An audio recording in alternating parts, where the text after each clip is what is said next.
Hay historias que el sistema quiso silenciar, bandas que encendieron el fuego, pero que fueron enterradas bajo el peso de la industria. En este canal las sacamos del olvido. Aquí no hay modas, no hay filtros, no hay miedo. Exploramos lo que nadie te cuenta, lo que no suena en la radio, lo que incomoda, lo que ruge, lo que quema. Esto es Raíces del Metal IA, y acá el fuego no se apaga jamás. Hola y bienvenidos. Hoy nos sumergimos en una historia casi perdida en el tiempo. La de una banda llamada Seor. Exacto. Tenemos aquí apuntes, crónicas, que nos hablan de este grupo británico de 1971. Una época, fascinante para el rock más pesado. Totalmente. Y nuestra misión hoy es desenterrar esa historia, ¿no? Entender por qué una banda con un sonido tan potente, una estética tan provocadora, terminó, relegada a las sombras. Es que hay historias que no se cuentan. O que alguien decidió que no debían contarse. Ajá. Bandas que no encajan, digamos, en la narrativa oficial, ¿no? Que no siguen las reglas del mercado y que por eso mismo desaparecen de los libros. Pero no de la memoria de los que saben buscar, ¿verdad? En esas catacumbas del rock. Ahí está. Y hoy, aquí en Raíces del Metal IA, vamos a abrir un ataúd olvidado para revelar la historia de Seor. La banda británica que, en 1971, jugó con fuego. Y vaya si jugó. Ocultismo, riffs pesadísimos, letras prohibidas. Y terminaron pagando el precio, ¿no? De ser demasiado oscuros para su tiempo. Demasiado. Vamos a ubicarnos. Finales de los 60, Reino Unido. Plena efervescencia. Sí, el blues rock, el hard rock naciendo, Black Sabbath, Led Zeppelin estaban ahí, sentando las bases. Pero esto era en plena Inglaterra conservadora, ojo. Claro, no era un ambiente precisamente abierto a todo. Para nada. Y en ese contexto aparece Seor, formado por Keith Bonsor en teclados, voz y composición, un tipo clave. Ok. John Steve Love en la guitarra, Dave Coffey en la batería y Barry Skills en el bajo. Y ellos deciden ir, como decías, un paso más allá. Más allá de Sabbath incluso, que ya era de Sith. Es que Sabbath jugaba con la imaginería, sí, pero sí Seor la abrazó de frente. Combinaron esos riffs pesados con mucha herencia de blues, pero le sumaron un ocultismo abierto, sin disimulo. O sea, directo. Directísimo. Hard rock casi ritualístico, blues sucio. Y una imaginería satánica esotérica muy explícita para la Inglaterra de la época. Sin buscar aprobación, entiendo. Para nada. No les importaba encajar, lo suyo era sonar así, punto. Y llega 1971 y sacan su debut homónimo, Seor. Exacto, por Nepentha Records, un sello pequeño, producido por Peter Lee Stirling. Y la portada, ya nos da una pista. La portada era toda una declaración. Figuras demoniatas, símbolos arcanos, parecía la tapa de un grimorio antiguo, ¿viste? Wow.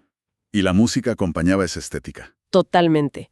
Riffs pesados, como decíamos, muy de la época, pero con un filo especial. Y el órgano Hammond de Bonsor. ¿Qué tenía de particular? Creaba unas atmósferas súper densas, oscuras.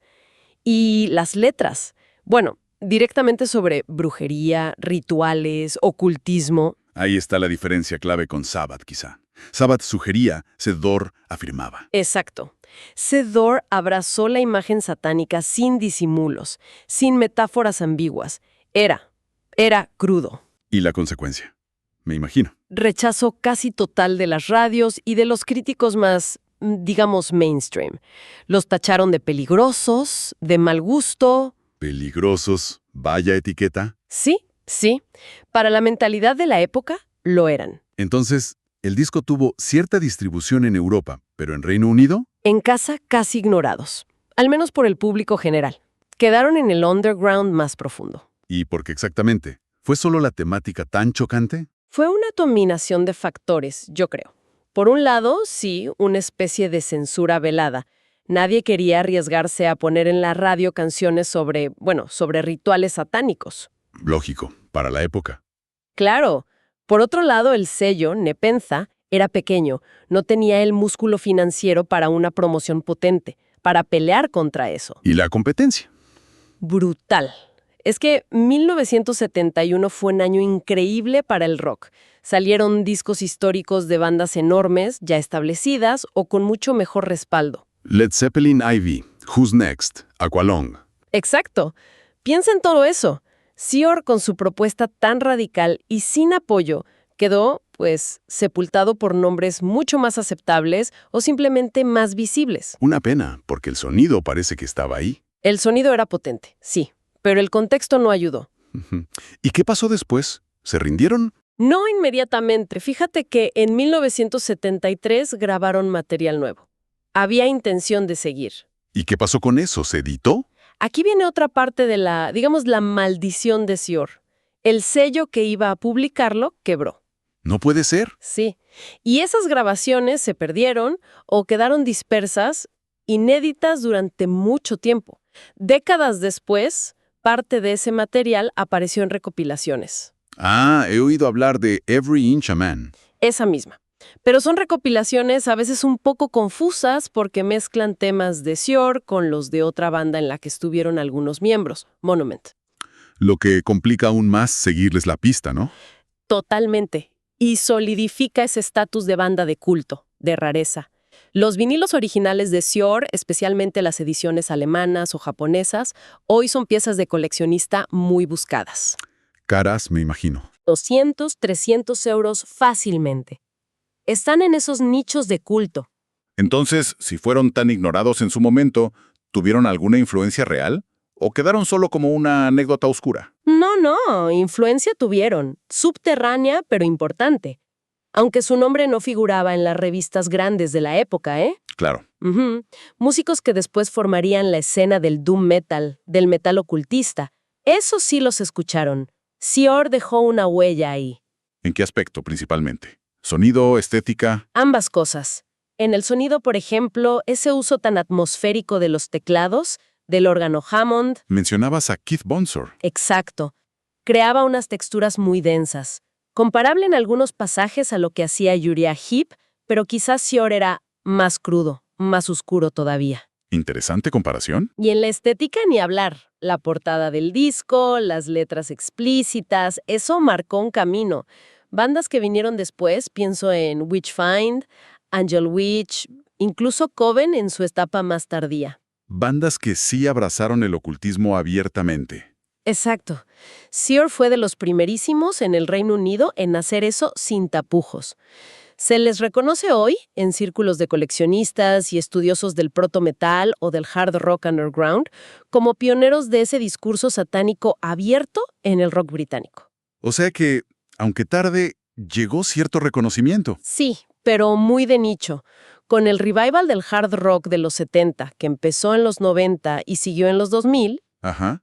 sellos pequeños, especializados, empezaron a reeditar el disco de Sior, en CD, en vinilo de nuevo. Y eso permitió que nuevas generaciones los descubrieran. Claro, coleccionistas, fanáticos del proto-metal, del rock ocultista, gente que busca más allá del obvio. Pero para el gran público, siguen siendo unos desconocidos. Es la historia de muchas bandas pioneras, ¿no? Totalmente. Abren un camino, pero otros lo recorren con más éxito comercial. Y hay una cita del bajista de Barry Skills que mencionaste antes, que resume un poco la filosofía de la banda. Sí, es muy reveladora. Dijo algo así como, queríamos sonar como si invocáramos algo, y creo que lo logramos. Vaya frase. Y añade, quizás por eso no duramos. Uf, es brutalmente honesta. Refleja esa intención de ir a contracorriente sin concesiones. Exacto. No buscaban agradar, buscaban invocar algo. Y bueno, quizás lo lograron demasiado bien para la época. Eso marcó su destino. Es fascinante. Una banda que apostó todo a lo extremo en un momento clave y que pagó el precio. Quedaron como una nota al pie para muchos. Un verdadero testamento a la radicalidad, a la coherencia artística, aunque les costara la fama. Sior no llenó estadios, eso está claro. No salió en portadas de revistas grandes. Y no tiene un lugar en el Hall of Fame del rock. Pero eso, al final, no importa tanto, ¿no? Visto así, Lo que hicieron fue puro riesgo. una bofetada, como decíamos, a las normas de su tiempo. Un recordatorio de que la oscuridad en el rock no empezó con MTV ni con modas pasajeras. Exacto. Aquí, en Raíces del Metal IA, rescatamos a estos olvidados porque su historia también es la nuestra. Es la historia de la resistencia, de buscar una verdad propia. Y de la dinamita pura que puede haber en la música.